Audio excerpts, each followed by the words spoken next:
Good morning. Good morning. How are we this morning? That was way more enthusiastic than I figured we'd get for the level of caffeine we eat. That's right, I have coffee dose. Okay. So I still see people coming in. So on the count of three, we're all going to say, come on in. 1, 2, 3. Come on in! That's right, Chris. Talking to you. All right, welcome to the third day of Brigade Congress, our last day. So, a couple of quick housekeeping notes. Because we got started a little late, we are going to cut some time from each breakout session. So instead of 45 minutes, we'll do 40. That way we have time for everyone.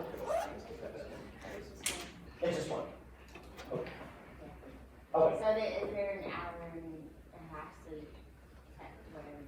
Okay.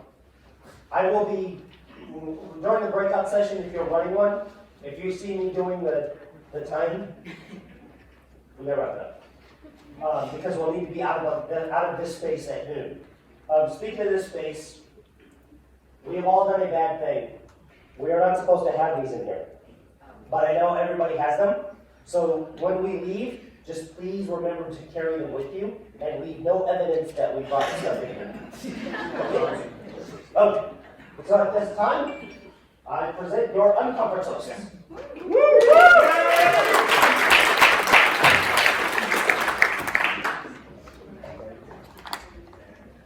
All right. Anyone who is doing a pitch, please start making your way up. I think we have 6 people today. So get ready.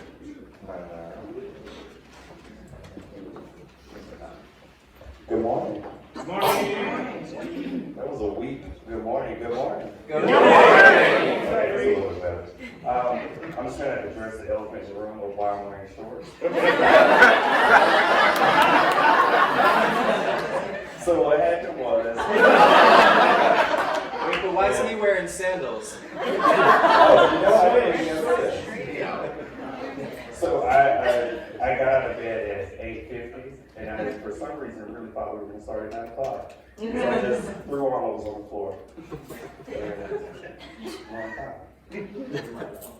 Oh.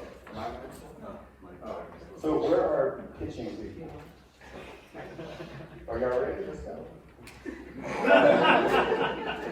So I'll project what Tyreek's saying is y'all relate in a really nice, way.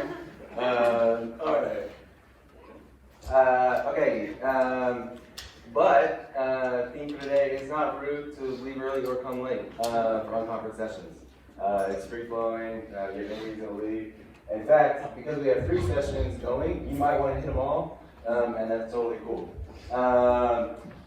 Votes. Well, this is not true anymore. Votes are due by the end of the keynote, whenever that happens. I want to do a quick thank you, because this is, I think, our last time on stage. Thank you to Veronica. She saved our asses.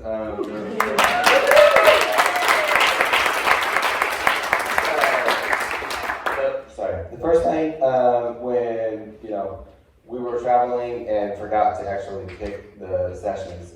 So that kept things moving along, and many other ways that she's been checking in and stuff.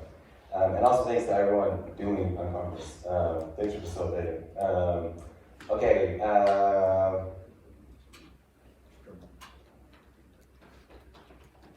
Specifically, the 2 people who were not picked, you are also invited to come and read and pitch again. Okay. So make your way up if you heard that. All right, let's go.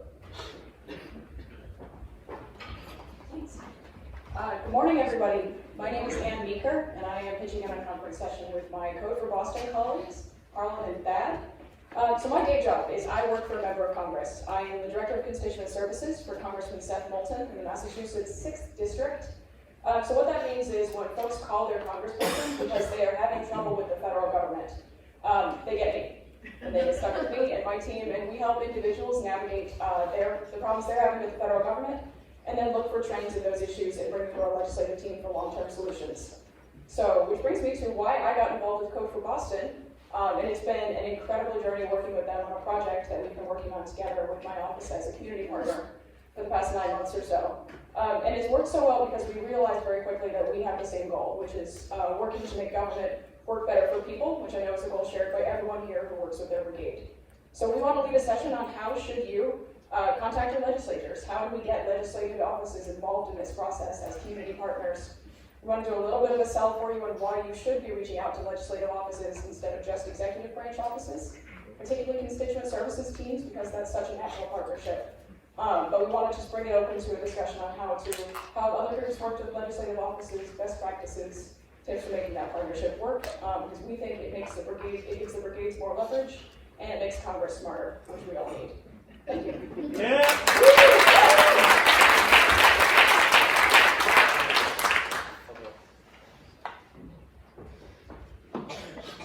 Hi, so I'm Whitney. I'm with Code for Miami. I'm also a fellow working on the housing, and so what I wanted to talk about was basically when I came to the project, a new developer came fresh out of the boot camp, and so trying to figure out how to add value when it was like an experience gap, skills gap type of situation. And so what I wanted to approach was how to increase like user engagement in some of the brigades when we have these new talents coming in who don't know how to add value because they're just so fresh into the space and it's kind of like a learning phase.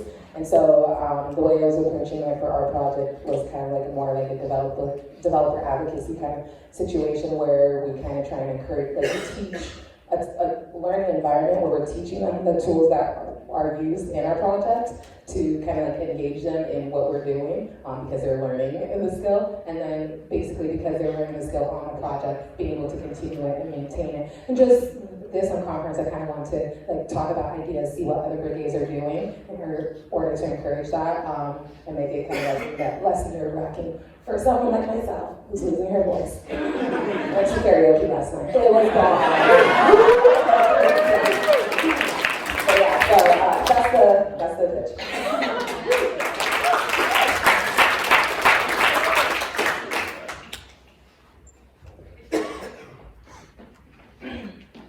Hey everybody, I'm Diana, Code for Tulsa. We've got several people who have reached out wanting to ask specific questions about accessing their court data, things like that, the builds, what is expected of them. So I figured we would just do a workshop this morning, if anybody's interested, and we'll have Carlos and Julia and Sam on there. So that's it.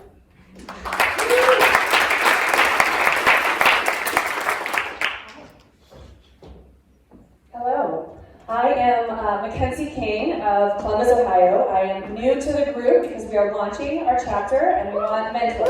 But that's not what I'm pitching. We won a lot of money from the U.S. Department of Transportation and we are putting it to action as a city. One of the initiatives is to build an open source data platform that can stream real-time data. We did it. We want to give it to you as other cities, yes.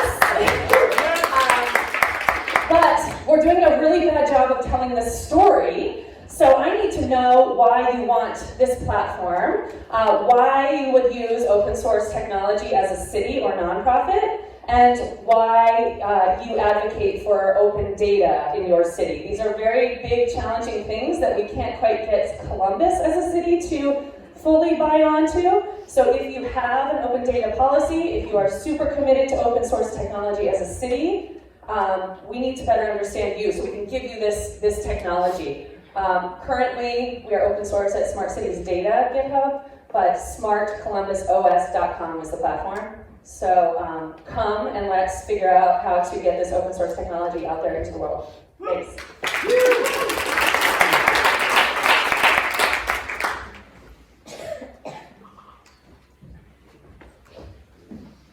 Mine's going to be very short because it's the same pitch as yesterday. So if anybody wants to talk about recruitment and retention and informal brainstorming, get as many ideas out as possible to share with everybody, that is the goal of that session today. If you want to join.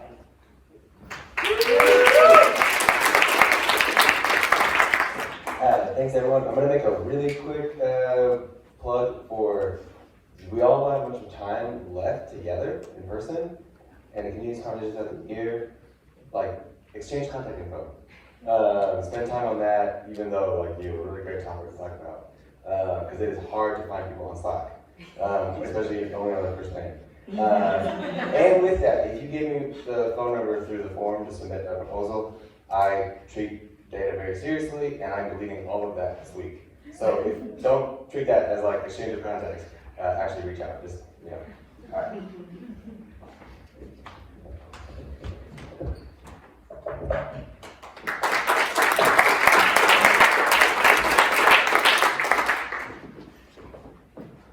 All right. Next, we have Ariana to introduce our keynote speaker.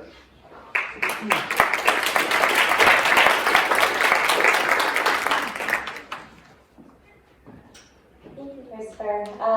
First, I just want to make sure to give a really big thank you as we are closing out our weekend to the content committee, the Brigade Congress Content Committee. We shouted them out earlier, but the whole content for this weekend, from the keynote speakers to the schedule layout to what all the breakout sessions were to Tyreek and Tim leading the unconference sessions, was curated by the content committee, and they put in several hours of work over the last couple of months reading through proposals and listening to feedback and reaching out to people to see what it was that they wanted to see at this year's Brigade Congress. So I want to give a big thank you to them.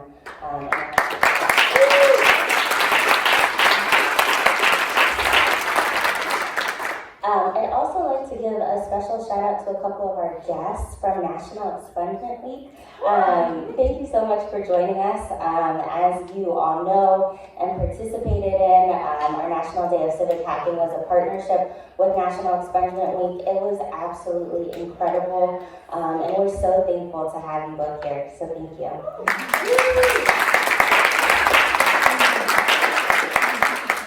Okay, and with that, I have the distinct pleasure of introducing our keynote speaker for today, Ariana Waller. So Ariana is joining us from Grand Rapids, Michigan. She's originally from Atlanta, Georgia, and is an entrepreneur. Ariana is amazing. I had the opportunity to speak with her about a month and a half ago, and from the first conversation, you can tell she is just a woman that has everything together, and I'm sure you'll see that in a couple of minutes here. Ariana is the co-founder and CTO of Delilah Can, and she also is the founder and leader of a Woman in Tech podcast, which was named as one of the top podcasts for Medium. And I'm sure you'll hear a little bit more about that right now. So without any further ado, I'd like to introduce you to Ariana.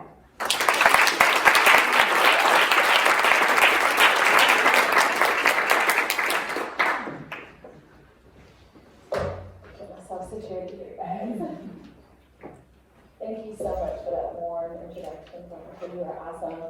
So Veronica's episode actually comes out, I don't know if I told you this, November 6th. So that's in about 3 weeks, so make sure you guys subscribe to my podcast, but make sure you support Veronica as well. So I'm like, so this is my first Brigade Congress.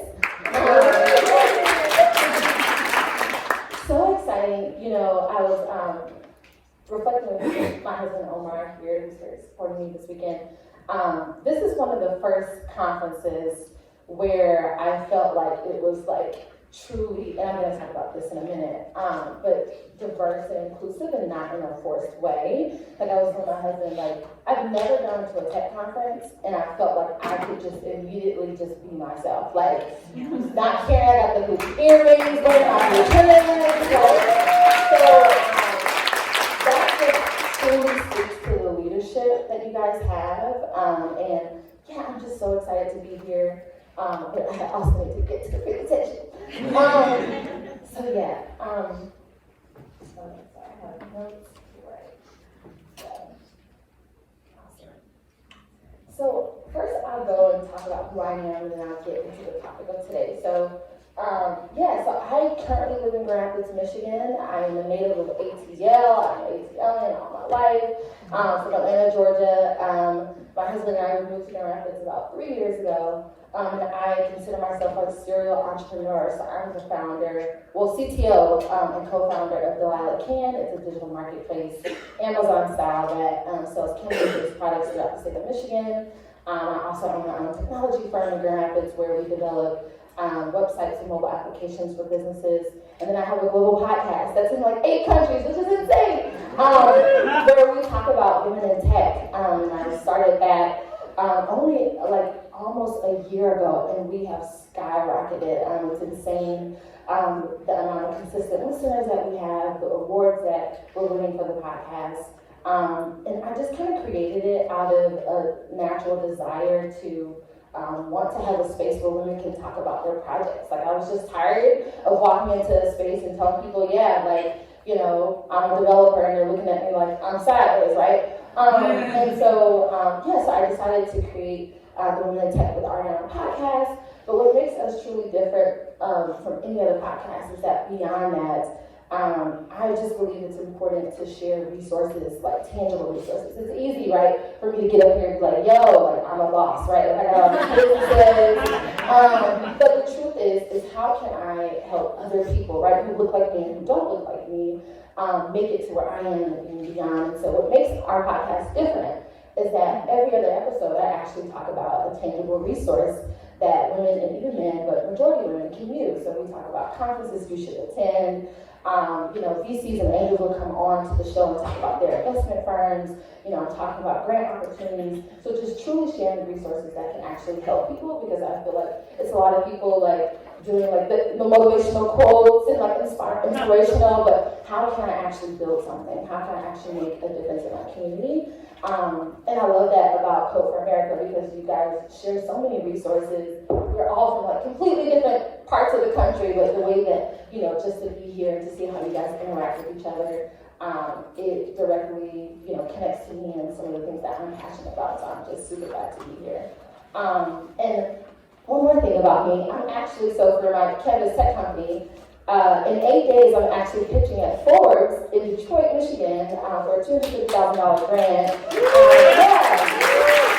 so I know there's a recording somewhere, so I just have to shout out my team for letting me like not talk to them for 3 days to be here in America. But yeah, just doing some dope stuff in tech. I just love to share my story because I think it's rare to be, I'm pretty straightforward, but it's pretty rare in this society to be a Black woman in tech, right, and then a Black woman without a degree, right? Like, that is typically unheard of, and I like to share my story just to show that, wherever you're from, inner city community, suburban area, whatever, that, it's possible for you to make it and fulfill your dreams. And so I'm just truly grateful for the opportunities that I have on the table. So that's just a little spill about me. I got my notes here to make sure that I'm on track and stuff, because I will obviously ramble. Okay, so the topic of today, guys, is the impact of diversity and inclusion in the age of the digital revolution. So I'm super passionate about 2 major things. One of them is technology, the other one is diversity and inclusion for obvious reasons. And so most of the things that I do can stem from, and the core is those 2 things. I love and I'm passionate about solving technology problems, whether it's figuring out how consumers can access cannabis products legally, or supporting the work of National Expungement Week from a technological perspective.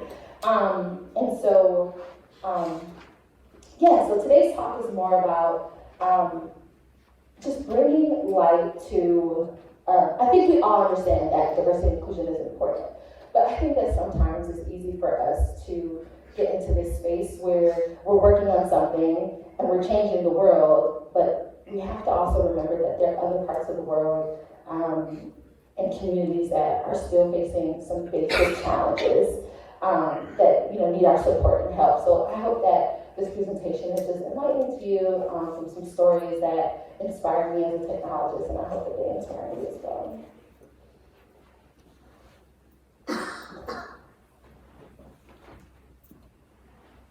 So what is the digital revolution? I think, we all understand what this means, right? It means that technology is moving fast, right? And that as we become a more inclusive and diverse space, there will be different and more unique problems and issues that come about. But one thing I am passionate about is understanding how this digital revolution and how we're moving fast, how are we making sure that we are including those who are underrepresented and who can at times be overlooked.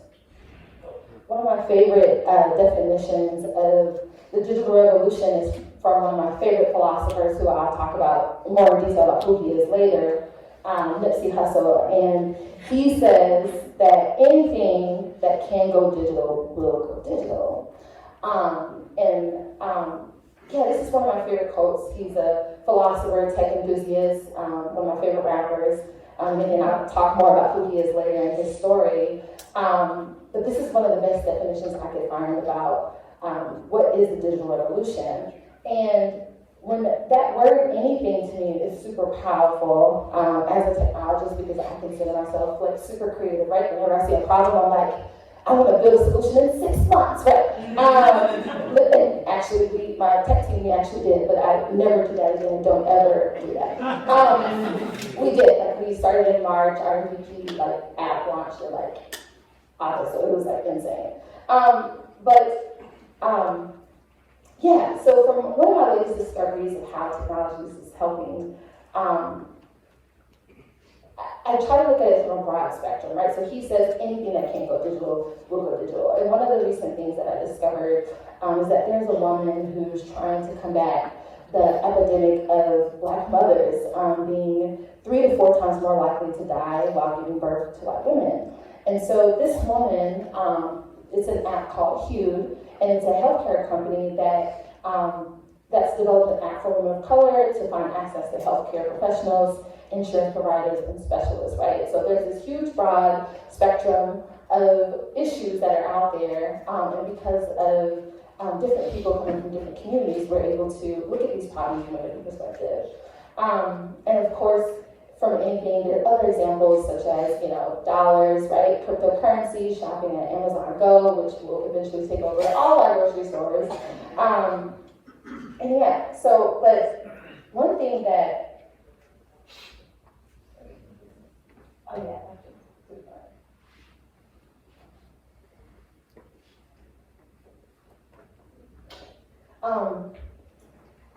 one thing that, sorry, this is the slide.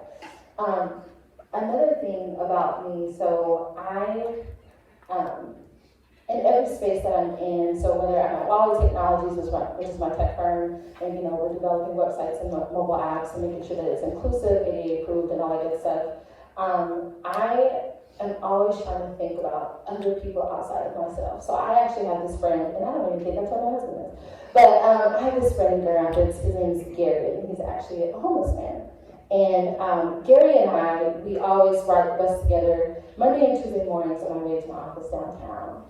And Gary was sharing his story about his life and things that kind of happened and all this stuff. And there have been a couple of times where we've actually gone out to lunch to certain places that will let us in. Unfortunately, some don't because he's homeless. But I often think about, okay, how can I impact Gary's life?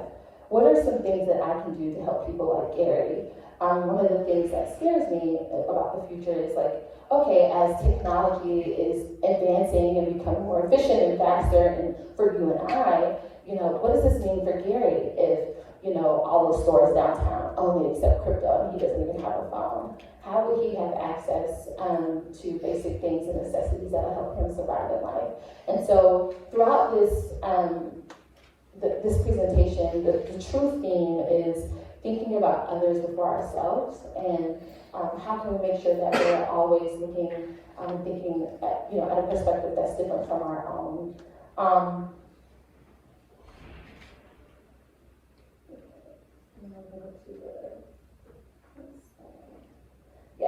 So how will the digital revolution affect marginalized communities? So I talked about the story of Gary. But what happens to these communities that lack resources and exposure and try to catch up with the rest of the world? And what will become the norm for them as everything else moves and advances so fast? as technology advances, these marginalized communities tend to miss the window due to what I like to call institutional barriers. And so I have a couple of stories that I'm going to share about communities throughout the U.S. who are facing some institutional barriers and basic things that they should need, but they don't have. So this was a really shocking fact to me, and it was 40% of Detroit residents are without Wi-Fi connection. And I don't know if any of you know, but Detroit is a very, very big city, right? So why on earth, and to be straightforward, why in the hell would a big city like Detroit, 40% of them not have access to Wi-Fi? What's going on, right? This is something I didn't know, and again, I live in Grand Rapids, Michigan, which is 2.5 hours away from Detroit. So Detroit is one of the top 5 least connected cities in the U.S. And half of the city's people have about 1,000 megabits per second speed of Wi-Fi. But unfortunately, the more marginalized communities within the city of Detroit only have an average of 10 megabits per second, or none at all. And what are these barriers? What are these institutional barriers that are causing 40% of the city of Detroit to not have Wi-Fi? And unfortunately, due to high foreclosure rates and low credit scores in certain communities, telecom companies choose to not offer good services in certain communities throughout Detroit. And I think that is an absolute shame that even a credit score would hinder someone to have one of the most, if not the most important tool you can have as a human being. The internet now obviously is a right that I feel like we all should have, just like, breathing, obviously not breathing, but water and access to healthcare and all that good stuff. That was a pretty shocking thing to me, especially as, So some solutions, which was really amazing to me, there's this group called the Detroit Community Technology Project. And so this project was born due to, the 4% of Detroiters that don't have access to Wi-Fi. But a group of Detroiters, community members, and nonprofits decided to get together and build what they call the internet, to build the internet for themselves. So they're no longer waiting for these telecom companies to realize that they matter and that, they should have this access, and they started to build it themselves. So they're starting with 3 underserved neighborhoods throughout the city, installing high-speed internet. That means those being shared gigabit connections from an antenna on top of some of the tallest buildings throughout Detroit, into the homes of community members who previously didn't have internet. And although this is awesome, right, that this exists, it shouldn't have to, right, in 2019.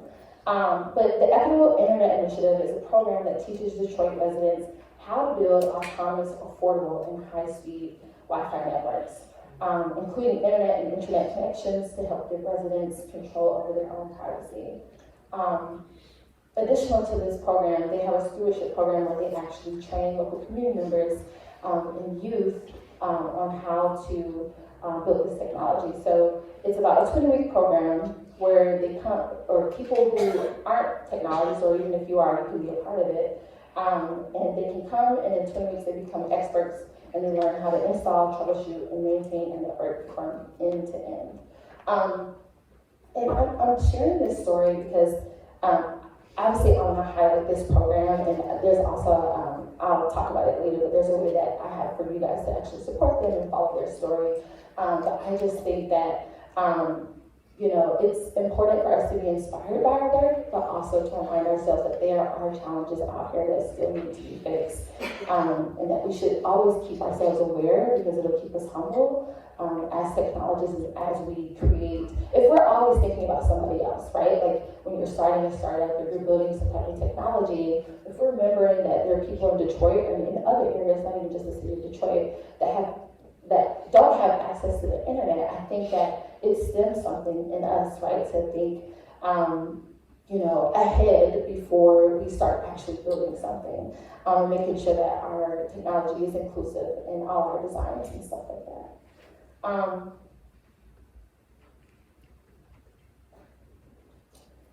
So now I want to get in and talk about Nipsey Hussle. So again, one of my favorite philosophers of this time. But so Nipsey Hussle, aka Ermias Asgham, I think I'm pronouncing his name right. You might want to look it up on YouTube to make sure. AKA Neighborhood Nip, was born and raised on the west side of LA.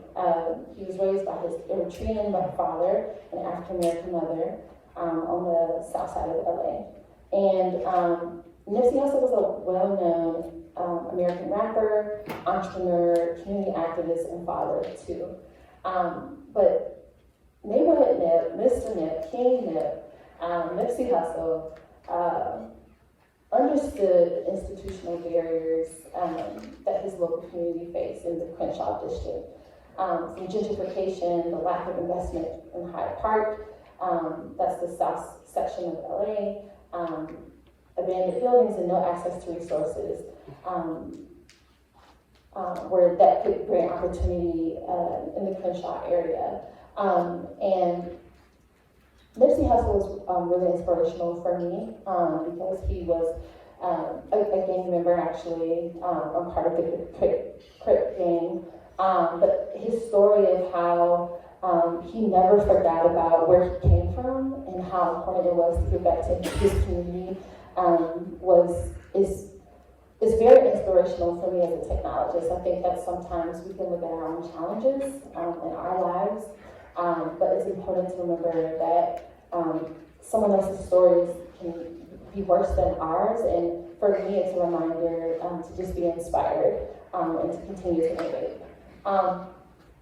But what many didn't know about Nipsey Hussle was his passion for technology, and even more so the strong desire he had to ensure that his community, a Black community on the south side of LA, had access to exposure and impact, to the exposure and impact of what technology he could make. He understood that technology was the way out for his community, and from a generational perspective.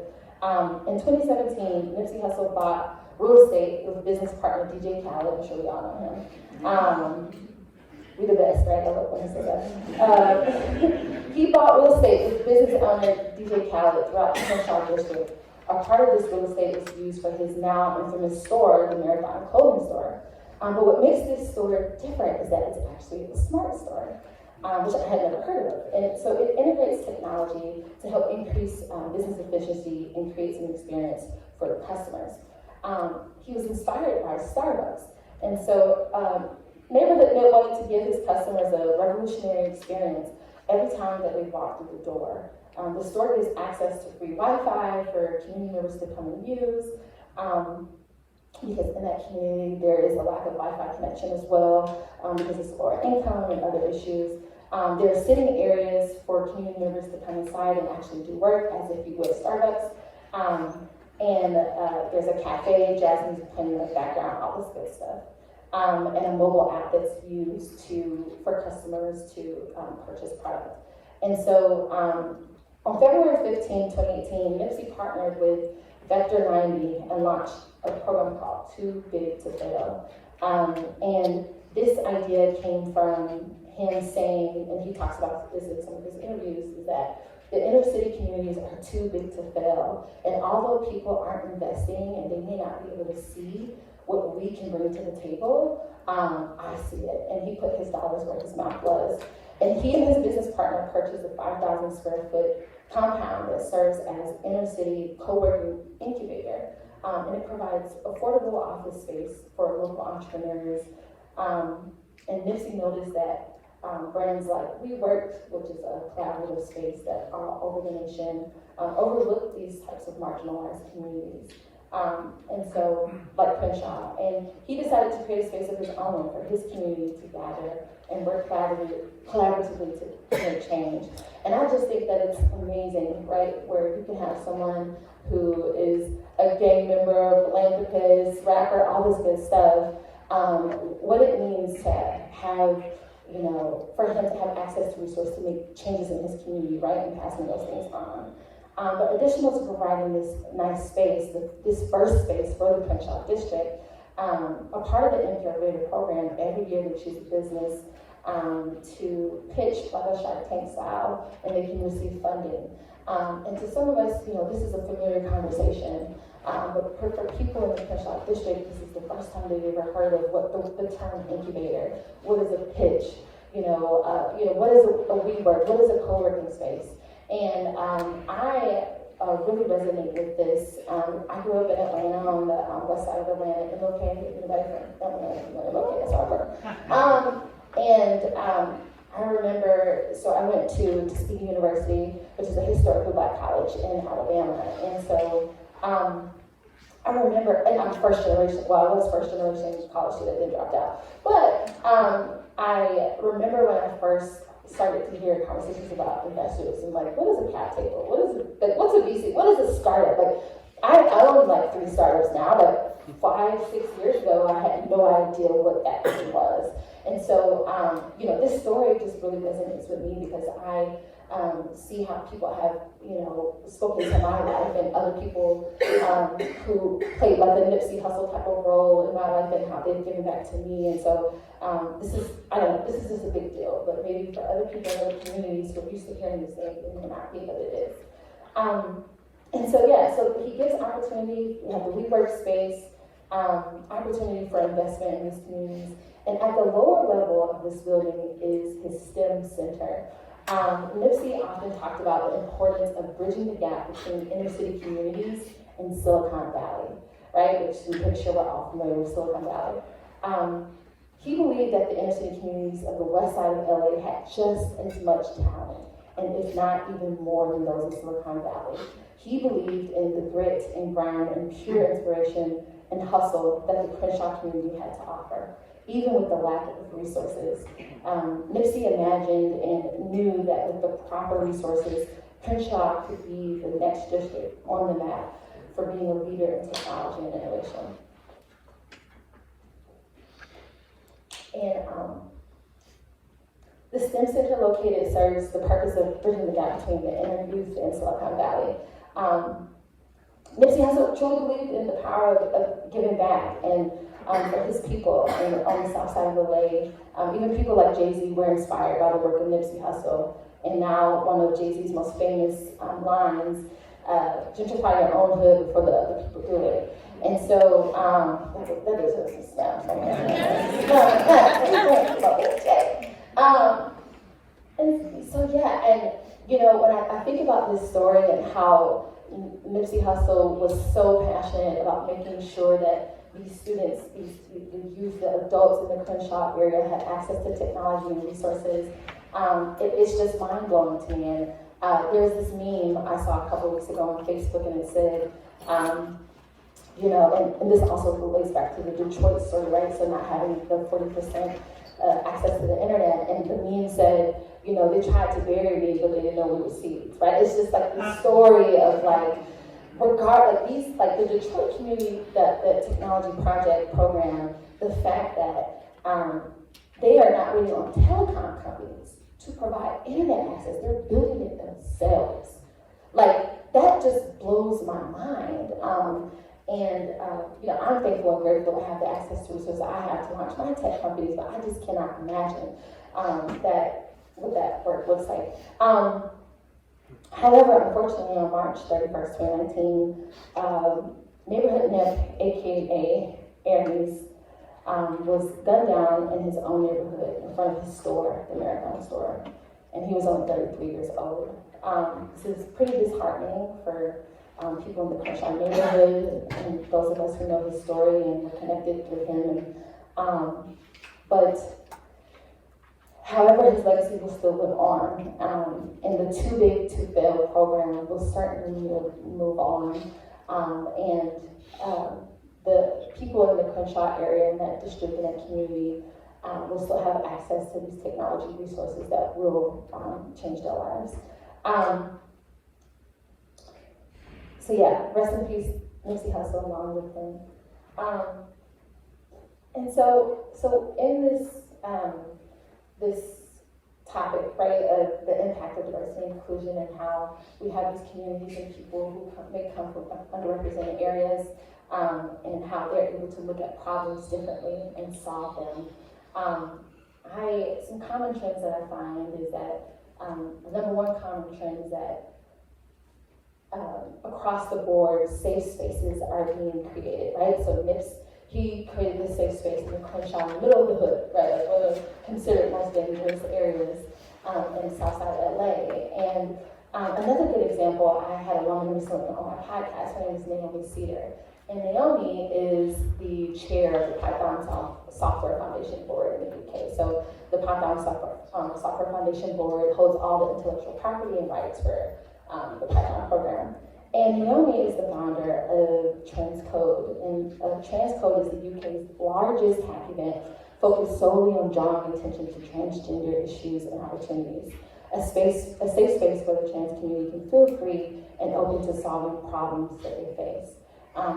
One thing that I enjoy about being in the tech industry more than like 6 years ago, I think it's way more diverse now, but I enjoy being in these safe spaces and supporting other people's work who create spaces for those who are underrepresented within technology. Another good example of a safe space is Afrotech. I don't know if many of you know about Afrotech. Afrotech is a conference where they support the work of Black engineers, developers, creatives, people of color from all across the nation. And I think they're even globally now. And this year it's going to be in Oakland, California, and I actually might be there. So that's a common trend. A second common trend that I'm seeing throughout the impact of this digital revolution is, simply put, that technology is being developed that otherwise would never have existed without the diverse perspectives of these communities. A good example is Renters' Rights Guide. Are they here today? Are you guys here? San Jose? You guys work in the conference? Okay, no? Okay, that's fine. Well, Renters' Rights Guide is, I believe they're a brigade in San Jose, California, and they developed a website that helps inform community members on their rights around convictions, handling increase and facing discrimination. And I think that's awesome. I think that's an important issue across the board. I just wanted to acknowledge your work. So a few key takeaways, guys, is that our work as developers and creatives, technologists, and engineers is not done, and communities continue to need your support. And I think we all know that, but again, I just think it's important for us to remember to look at life outside of ourselves and how we can support other people's work, even if we don't fully understand or fully have experienced the same problems that some of these developers and engineers are solving. And the second key takeaway is that there's hope.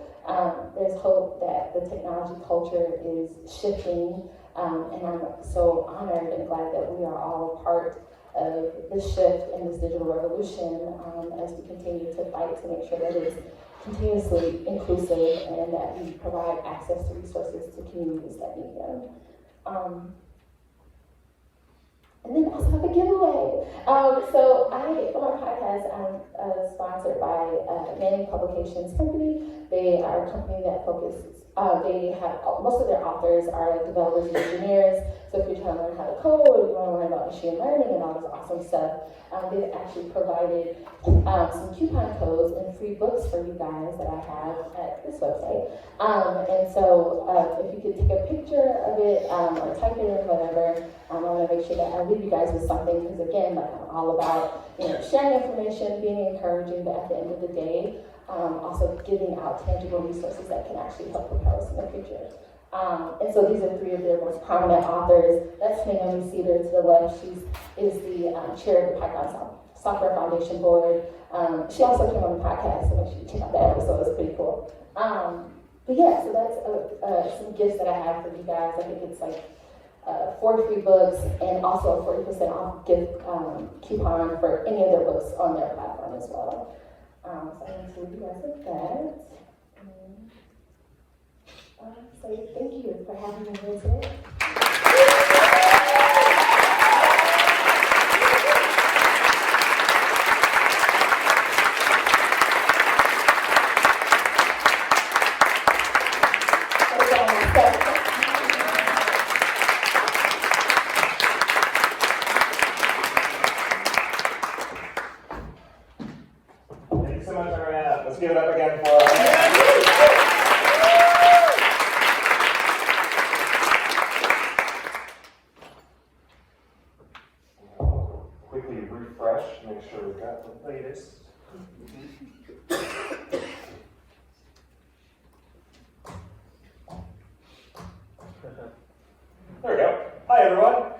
is Tom. I'm on the network team at Code for America, and I'm up here to introduce the last breakout session to you.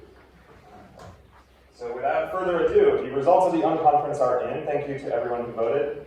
These are breakout sessions 6. So in room B, we will have scaling Brigade impact pilots. That's with Mary, I believe. Creating smarter cities with open data and open source software, Mackenzie's pitch from Columbus. Better than Facebook hearings, partnering with the legislators. That's the Code for Boston pitch. And member recruitment and retention, which was Code for BTV crew, in the Louis Stokes Legacy Room. We are a bit over, so we're going to shorten the breakout session to 75 minutes, the same as all the other sessions. So come back here for the closing of the whole thing at 11:30. And that's all I got.